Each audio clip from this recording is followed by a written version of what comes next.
everyone, Linda here from the Scented Tub.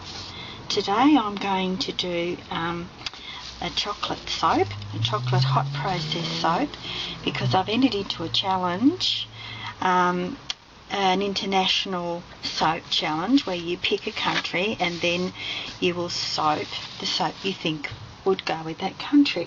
So my country I picked is Switzerland. So I thought, yes, I can make a lovely chocolate soap, but I thought I'd do something different and do it in hot process.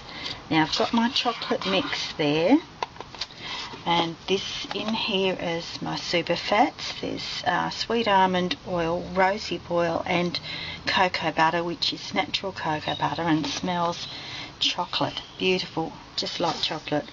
And in here my fragrance is chocolate decadence. I've got my oils in here, and I'm just going to blend because I've got titanium dioxide in there. So now that's blended, I'll go ahead and add my lye mixture. Now I'm not real sure because this little crock pot of mine may be a bit too small. Let me just take these little pieces out here. Little pieces in there that don't need to be there. So we'll see how we go. Okay, I'm going to strain my lye mixture now in here. Everything in there. And away we go. I'll turn you off while I mix this to a trace, and then I'm going to put it on low and cook it. Back in a second. Okay, now I'll bring you over to the crock pot. As you can see, I've got a nice thick trace. My crock pot is now on low.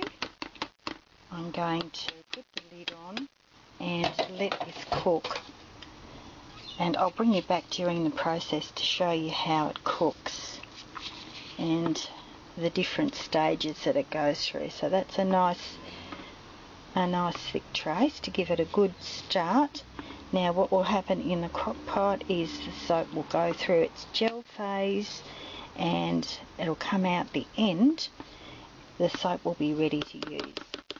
It's a little bit different to cold process, and that's why I thought I would do this in case some of you have not seen this process done before. And there we are with my little lid here. Put that on and that will just cook, and we'll just keep an eye on it. This is my mould that I'm using today. It takes about 750 grams. I've got 700 grams in here, and what I was going to do when the soap is cut is pipe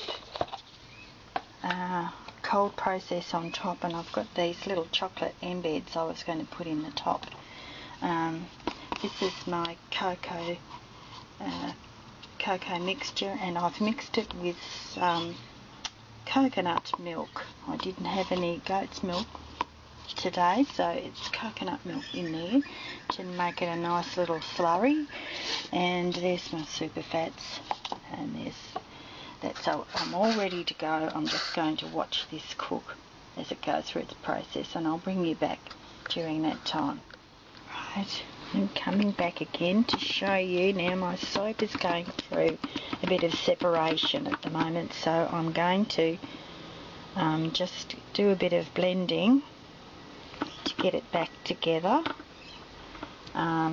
It's become quite hot in there, so I'll plug in my little old mixer, take the stick blender out, and just give it a little bit of a whisk. And just hope that this won't be too small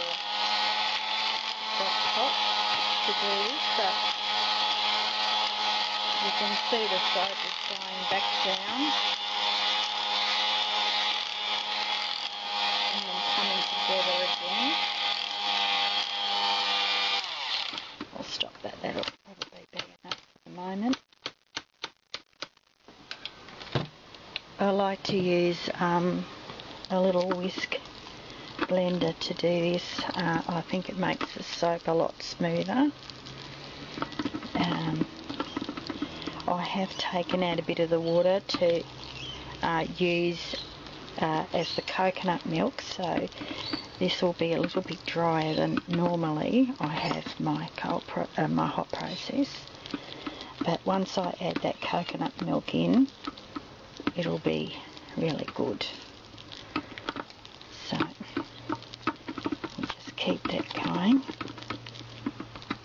Put the lid back on.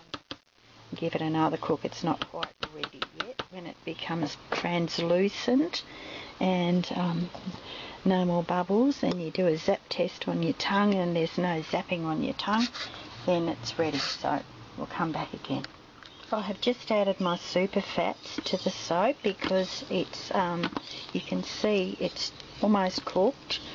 It's got a nice sheen to it, and I've done the zap test and there's no lye present, so it's really cooked now.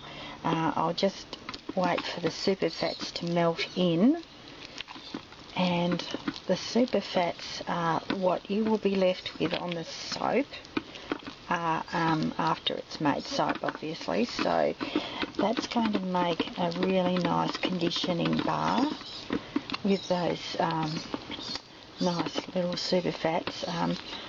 I've only superfatted about 5%, so it'll be enough to give it a nice feel to the skin when you wash your soap. Not a hard or drying bar. I'll just get some more of the Superfats out of here because I've also added neem oil. I don't know whether any of you know neem oil. It's an Asian tree, and in India they use it as a whole oil for making soap. Like the soap would be a complete neem oil. It does have a pungent odour, sort of a bit like garlic. So I wouldn't want to use all neem oil in my soap, but it has really wonderful properties, said to be antifungal, antiseptic and anti-everything else, and probably if you did have a whole soap with neem it'd be anti-people. Not really. The smell does go away after it's dried out, but it's a wonderful oil for washing your hair. You could wash your hair with this soap. It just makes a beautiful sheen to your hair. It is said to be a lice killer. Not that I've tried it as a lice killer, but that is what it's used for, and to aid in skin ailments. So I add neem oil to all my soaps in the form of a Superfat. Okay, so now I'm just about ready to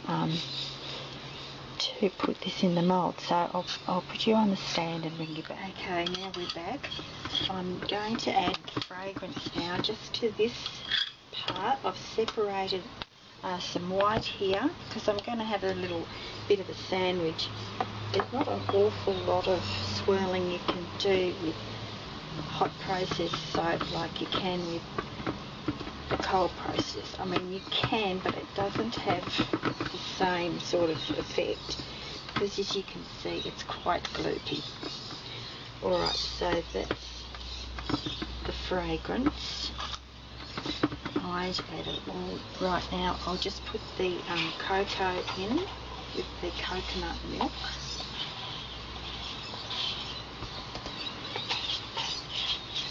Just want to get all this in. This has luscious coconut milk that's going to moisturise as well as your Superfats. Oh gee, that smells divine with the cocoa and the coconut milk. I'm just going to mix it with my little blender. I'll turn it off so you don't get the noise.